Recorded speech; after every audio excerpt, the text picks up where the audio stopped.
Okay, let's see how we can find out the second smallest element in a list of numbers or integers using Java 8. So we already have a list of numbers. We'll take that, we'll stream it, we'll sort it. Since we are want to sort it in natural order so that we can just pick the second element, we do not need to pass any comparator. However, if you wish, you can pass the comparator where you just do the first operator minus second, which is the natural order of sorting. Then what you can do is you can skip the first element, and now you can do find first. So this will return a optional object. I'm introducing a variable called first. Now let's print it out.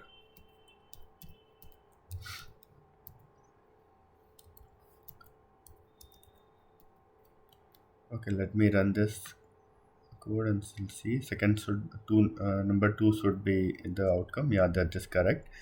However, this first dot get is an optional is an optional object. So first you need to ideally check whether there is an element present inside first or not, and then you should go give do get.